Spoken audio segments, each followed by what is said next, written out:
સમાચાર પર હવે નજર કરીએ। ટાટ પાસ ઉમેદવારો માટે આનંદના સમાચાર। 3 મહિનામાં 7500 કાયમી શિક્ષકોની ભરતી થશે। રાજ્યના સરકારી શિક્ષકો બનવા માંગતા હોય તેમના માટે આવ્યા છે ખુશીના સમાચાર। ટેટ 1 અને ટેટ 2 પરીક્ષા પાસ કરનાર ઉમેદવારો માટે સરકાર મોટી જાહેરાત કરી ચૂકી છે। સરકારી શિક્ષક બનવા માટે થઈ જજો તૈયાર। આગામી 3 માસમાં 7500 કાયમી શિક્ષકોની ભરતી કરવામાં આવશે। કેબિનેટની મળેલી બેઠકમાં શિક્ષણલક્ષી ઐતિહાસિક નિર્ણય લેવાયો છે। રાજ્યમાં આગામી 3 મહિનામાં 7500 જેટલા ટેટ સેકન્ડરી અને ટાટ હાયર સેકન્ડરી પાસ ઉમેદવારોની કાયમી ભરતી કરાશે। રાજ્ય સરકારના પ્રવક્તા મંત્રી ઋષિકેશ પટેલે કહ્યું કે રાજ્યની માધ્યમિક અને ઉચ્ચતર માધ્યમિક સરકારી અને ગ્રાન્ટિંગ એડ શાળાઓમાં આગામી 3 મહિનામાં 7500 જેટલા શિક્ષકોની કાયમી ભરતી કરાશે। ટેટ 1 ટેટ 2 પાસ ઉમેદવારોની યોગ્યતાના આધારે કસોટી પ્રમાણે કાયમી ભરતી કરાશે। માધ્યમિક એટલે કે ધોરણ 9 અને ધોરણ 10ની સરકારી શાળામાં કુલ 500 અને ગ્રાન્ટ ઇન એડ શાળામાં 3000 એમ કુલ 3500 ટેટ 1 પાસ થયેલ ઉમેદવારોની ભરતી કરાશે। જ્યારે ઉચ્ચતર માધ્યમિક એટલે કે ધોરણ 11 અને ધોરણ 12માં સરકારી શાળાઓમાં 750 અને ગ્રાન્ટ ઇન એડ શાળામાં 3250 એમ મળીને ટેટ 2ના કુલ 4000 જેટલા ઉમેદવારોની ભરતી કરાશે। તાજેતરમાં 1500 જેટલા એચમેટના પ્રિન્સિપાલની ભરતી રાજ્યની ગ્રાન્ટ ઇન એડ શાળામાં કરવામાં આવી છે। અત્રે નોંધનીય છે કે રાજ્યમાં છેલ્લા 10 વર્ષમાં કુલ 18382 જેટલા શિક્ષકોની કાયમી ભરતી કરવામાં આવી છે। બીજી તરફ ડ્રોપઆઉટ રેશિયો નીચો આવે તે માટે 26, 27, 28 જૂને શાળામાં પ્રવેશોત્સવ ઉજવાશે। માધ્યમિક ઉચ્ચતર માધ્યમિકમાં પણ યોજાશે પ્રવેશોત્સવ। રાજ્યભરના વાલીઓ માટે રાહતના સમાચાર। સ્કૂલ વાહન ચાલકોની હડતાલ સમેટાઈ। જેમના બાળકો સ્કૂલે વાન કે રિક્ષામાં જતા હોય તેમના માટે રાહતના સમાચાર સામે આવ્યા છે, કેમ કે રાજ્યભરમાં 2 દિવસથી ચાલતી સ્કૂલ વાન ચાલકોની હડતાલનો સુખદ અંત આવ્યો છે। સ્કૂલ વાન ચાલકોની હડતાલ સમેટાઈ ગઈ છે। આરટીઓ અધિકારી સાથે બેઠક બાદ નિર્ણય લેવામાં આવ્યો છે। સ્કૂલ વાન ચાલકોએ પોતાની માંગ સાથે આરટીઓ અધિકારી સાથે બેઠક કરી હતી। અમદાવાદ આરટીઓ કચેરીમાં સ્કૂલ વર્ધી એસોસિએશનની બેઠક મળી હતી અને બેઠકમાં સ્કૂલ વર્ધી એસોસિએશનના પ્રમુખ સહિતના આગેવાનો હાજર રહ્યા હતા। એસોસિએશન દ્વારા ફિટનેસ સર્ટિફિકેટ, વાહન પાસિંગ અને પરમિશન માટે 3 મહિનાની મુદત માંગી હતી। આરટીઓ અને વર્ધી એસોસિએશન વચ્ચે ચર્ચા થઈ હતી ત્યારે સરકારે રજીસ્ટ્રેશન માટે 45 થી 60 દિવસમાં સમય આપવામાં આવતા આવતીકાલથી ફરી રાબેતા મુજબ સ્કૂલ વાન અને સ્કૂલની રિક્ષાઓ દોડશે। સ્કૂલ વર્ધી એસોસિએશન સાથે બેઠક બાદ આરટીઓ જે પટેલે કહ્યું કે બાળકોની સલામતી સાથે બાંધછોડ કરવામાં નહીં આવે। 45 દિવસમાં પરવાનગી આપવાની કામગીરી કરવામાં આવશે। રોજની 200 થી 250 ગાડીઓનું રજીસ્ટ્રેશન થશે। વાહનો અંગેના 2019થી ચાલતા નિયમ ચાલુ જ રહેશે। મંજૂરી વગરની ગાડીઓમાં ઘટના બને તો વાહન ચાલક જવાબદાર રહેશે। ત્યારે ગૃહ રાજ્યમંત્રી હર્ષ સંઘવીએ કહ્યું હતું કે આ નિયમો સુરક્ષા વ્યવસ્થા માટેના છે અને આ નિયમો આજથી નથી, પહેલાથી જ છે। નિયમોનું પાલન તો ફરજિયાત કરવું પડશે। ત્યારે સ્કૂલ વર્ધી એસોસિએશનના પ્રમુખે હડતાલ સમેટવાની જાહેરાત કરી। 45 થી 60 દિવસમાં કામગીરી પૂર્ણ કરવાની ખાતરી આપી। તો મારું બી આજે જે અમારી હડતાલ હતી એ આજે અમે હડતાલ અમારી સમેટી લઈએ છીએ। આ બાજુ હડતાલના પગલે વાલીઓ મુશ્કેલીમાં મુકાયા હતા। સવારમાં વાલીઓએ પોતાના બાળકોને સ્કૂલે મૂકવા આવવું પડતું હતું। નોકરી ધંધા મૂકી બાળકોને સ્કૂલે લેવા મૂકવા આવવું પડતું હતું। વડોદરાની એમએસ યુનિવર્સિટીમાં પ્રવેશને લઈને વિરોધ પ્રદર્શન। સ્ટુડન્ટ્સ પોલીસ વચ્ચે ઝપાઝપી। વડોદરાની એમએસ યુનિવર્સિટી ફરી રણસંગ્રામમાં ફેરવાઈ ગઈ છે। વડોદરાની એમએસ યુનિવર્સિટીના વાઇસ ચાન્સેલર વિજય શ્રીવાસ્તવે સ્થાનિક વિદ્યાર્થીઓ માટે 1400 બેઠક વધારવાનો નિર્ણય કર્યો। જોકે વડોદરાના વિવિધ વિદ્યાર્થી સંગઠનો દ્વારા એનો વિરોધ કરવામાં આવી રહ્યો છે। વિદ્યાર્થીઓની માંગ છે કે વડોદરાના તમામ વિદ્યાર્થીઓને કોમર્સ ફેકલ્ટીમાં પ્રવેશ આપવામાં આવે। ત્યારે વિદ્યાર્થીઓ લોલીપોપની મોટી પ્રતિકૃતિ બનાવી સત્તાધીશને આપવા આવ્યા। જોકે લોલીપોપ સત્તાધીશને આપે એ પહેલા જ પોલીસે તમામ વિદ્યાર્થીઓને રોકી લેતા ઝપાઝપીના દ્રશ્યો જોવા મળ્યા। પોલીસે વિદ્યાર્થીઓની લોલીપોપ છીનવી તોડી નાખી હતી। વિદ્યાર્થીઓ માંગ કરી રહ્યા હતા કે અમને લોલીપોપ વીસી સરને આપવા દો। જ્યારે એનએસયુઆઈ હેડ ઓફિસ ખાતે વિરોધ પ્રદર્શન કર્યું। હેડ ઓફિસની બહાર મેઇન રોડ ચક્કાજામ કર્યો। પોલીસે આંદોલન કરી રહેલા 5 થી વધુ કાર્યકરોની ટીંગાટોળી સાથે અટકાયત કરી। કુલપતિ હાય હાયના નારા લગાવ્યા હતા। મહારાજ ફિલ્મ પર સ્ટે યથાવત। આવતીકાલે વધુ સુનાવણી। ઠેર ઠેર વિરોધ પ્રદર્શન। બોલિવૂડ એક્ટર આમિર ખાનના પુત્ર જુનેદ ખાનની મહારાજ ફિલ્મ હજુ નહીં થઈ શકે રિલીઝ। હાઈકોર્ટે સ્ટે યથાવત રાખ્યો। ગુજરાત હાઈકોર્ટ મહારાજ ફિલ્મ જોશે। બાદમાં હાઈકોર્ટમાં આવતીકાલે ફરી સુનાવણી હાથ ધરવામાં આવશે। જે દરમિયાન અરજદારે કહ્યું કે અમને કોઈ કમર્શિયલ લાભ નથી જોતા, ધાર્મિક લાગણી ન દુભાવી જોઈએ। કોર્ટનો જે નિર્ણય હશે તે માન્ય રહેશે। બીજી તરફ મહારાજ ફિલ્મનો પોરબંદરમાં વૈષ્ણવ સમાજે વિરોધ કર્યો। જુદી જુદી હવેલીના બાબાશ્રીઓની આગેવાનીમાં વૈષ્ણવ સંપ્રદાયના અનુયાયીઓએ કલેક્ટર અને એસપીને આવેદન આપ્યું। તો દ્વારકાના ખંભાળિયામાં મહારાજ ફિલ્મનો વિરોધ કરાયો. વૈષ્ણવ સંપ્રદાયના અનુયાયીઓએ રોષ વ્યક્ત કર્યો. મોટી સંખ્યામાં એકત્ર થયેલા લોકોએ કલેક્ટરને આવેદન આપ્યું. આ વિરોધમાં બજરંગ દળ પણ જોડાયું. સુરેન્દ્રનગરમાં ગોદાવરી ગામે લાઈન તૂટી 40 ફૂટ ઊંચા ફુવારા ઉડ્યા. પાણીના ફુવારાના દ્રશ્યો છે સુરેન્દ્રનગરના મૂળીના ગોદાવરી ગામે પાણીની લાઈનમાં ભંગાણ થયું હતું. ગામની સીમમાં સૌની યોજનાની પાણીની પાઇપલાઇનમાં ભંગાણ થતા લાખો લીટર પાણીનો બગાડ થયો હતો. મોટી લાઈનમાં ભંગાણ સર્જાતા 40 ફૂટ ઊંચા પાણીના ફુવારા ઉડ્યા હતા. ભંગાણ સર્જાતા લાખો લીટર પાણીનો વેડફાટ થયો હતો. આસપાસના ખેતરો જાણે નદી બની ગયા હતા. તંત્રની બેદરકારીના કારણે ખેતરોમાં પાકી જળ સમાધિ લીધી હતી. આસપાસના વિસ્તારમાં પાણીનું સામ્રાજ્ય છવાયું હતું. પ્રાથમિક તપાસમાં સૌની યોજનાના પાણીની પાઇપલાઇનના વાલ પર વીજળી પડતા પાઇપલાઇનમાં ભંગાણ થયું હોવાનું અનુમાન છે. ગ્રામજનોએ સૌની યોજનાના અધિકારીઓને કરી હતી જાણ અને તંત્ર દોડતું થયું.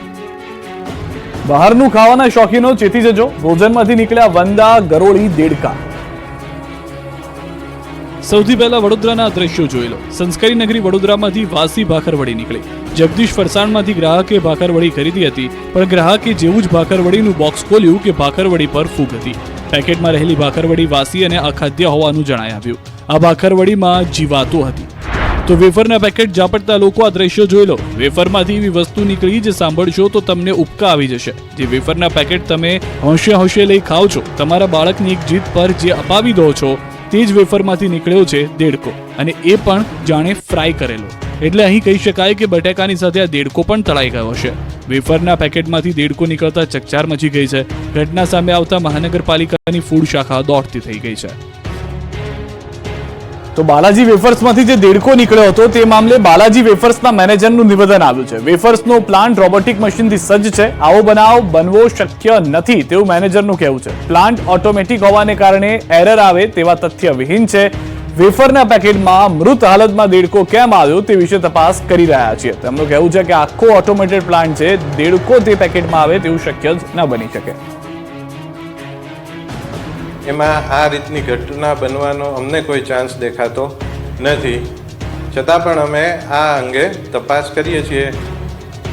પણ જે પ્રાથમિક દ્રષ્ટિએ આપણે જોયું એમાં કોઈ પણ પ્રકારની આ ભૂલ થઈ શકે એવી કોઈ અમને માહિતી જણાતી નથી. રાજકોટમાં સ્ટંટબાજોને નથી પોલીસનો ખોફ. સૂતા સૂતા બાઇક ચલાવી કર્યા જીવલેણ સ્ટંટ. રાજકોટમાં પોલીસનો કોઈ ખોફ નથી, તે આ દ્રશ્યો જ પુરવાર કરે છે. ફરી એકવાર સ્ટંટબાજી બાઇક ચલાવે તો હદ કરી નાખી. આ વખતે પણ સૂતા સૂતા બાઇક ચલાવી જીવલેણ સ્ટંટ કરી પોલીસને પડકાર ફેંક્યો. સસ્તી પ્રસિદ્ધિના ચક્કરમાં 4 થી 5 બાઇક ચાલકોએ મોંઘી જિંદગીને જોખમમાં નાખી. રાજકોટ અમદાવાદ હાઈવે પર કેટલાક બાઇક ચાલકો સૂતા સૂતા બાઇક પર સ્ટંટ કરી રહ્યા છે. આ યુવકો હાઈવે પર 4 કિલોમીટર સુધી સૂતા સૂતા બાઇક ચલાવી હતી. હાઈવે વચ્ચે યુવાનોના આવા કરામાતી સ્ટંટ અન્ય લોકોના જીવને પણ જોખમમાં મૂકે છે.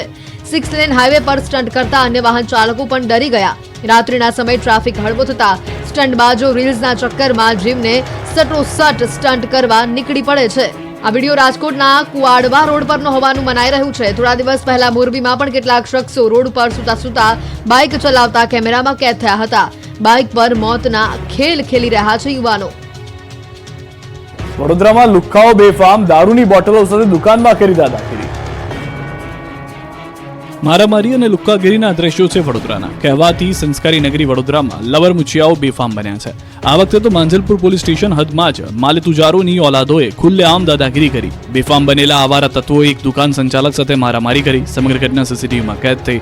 દ્રશ્યોમાં જોઈ શકાય છે કે કેટલાક ટપોરીઓ બાઇક પર આવે છે અને તુરંત જ દુકાનમાં ઘૂસી જાય છે. હાથમાં દારૂની બોટલ સાથે દુકાન માલિક સાથે બબાલ કરે છે. વેપારીને બહાર કાઢી ઝપાઝપી કરે છે અને વેપારીને ધમકી પણ આપે છે.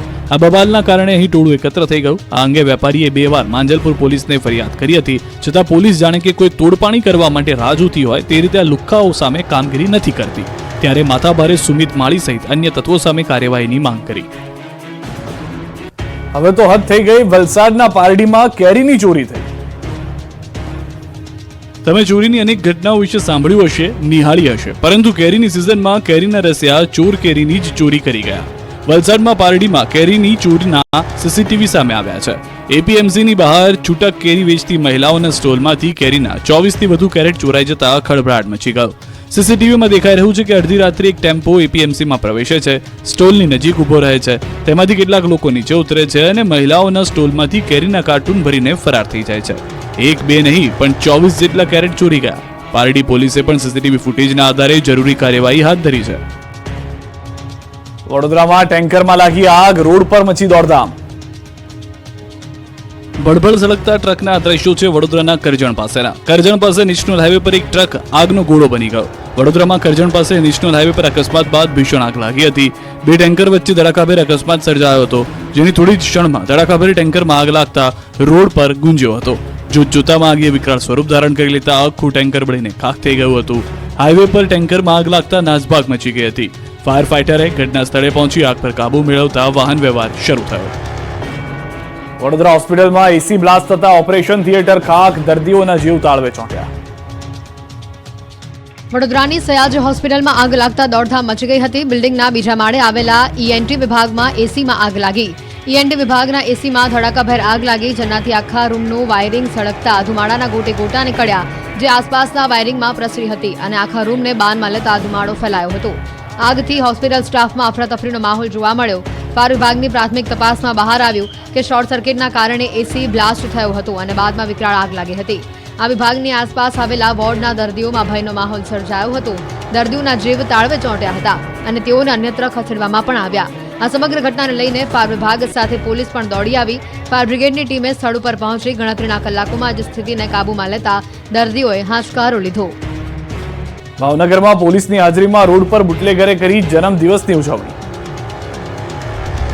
ભાવનગરમાં પોલીસ અને બુટલેગરોની મિલીભગતનો પર્દાફાશ થયો છે. જો જાહેરમાં ટપોરીઓ કે યુવાનો જન્મદિવસની ઉજવણી કરે તો પોલીસ તેને પકડે, કાયદાના પાઠ ભણાવે, પોલીસ રોફ જમાવે. પરંતુ ભાવનગરમાં કુખ્યાત બુટલેગરના વટ સામે પોલીસ મિંદરી બની ગઈ. દ્રશ્યોમાં જોઈ શકાય છે કે ભાવનગરની ચિત્રા મિલિટરી સોસાયટીમાં કુખ્યાત બુટલેગર વિજય ઉર્ફે ભાણુની બર્થડે પાર્ટી ચાલી રહી છે. જોશ જોશથી ડીજે વાગી રહ્યું છે. રોડ પર એક બે નહીં 5 થી 10 કેક કાપવા માટે મૂકી છે. લોકો નાચગાન કરી આખી સોસાયટીને બાનમાં લઈ રહ્યા છે. ત્યારે પોલીસની વાન ત્યાંથી પસાર થાય છે, પરંતુ પીસીઆર વાનમાં બેઠેલા પોલીસે જાણે અહીં કંઈ બનતું જ ન હોય તેમ ચાલતી પકડે છે. ન તો પોલીસ ઊભી રહે છે, ન તો કોઈ કાર્યવાહી થાય છે અને ચાકટા બનેલી બુટલેગરની ગેંગ અડધી રાત્રે નાચતી રહે છે. આ દ્રશ્યો જોતા લાગે છે કે ભાવનગર પોલીસ બુટલેગરોના હાથની કઠપૂતળી બનીને કામ કરે છે.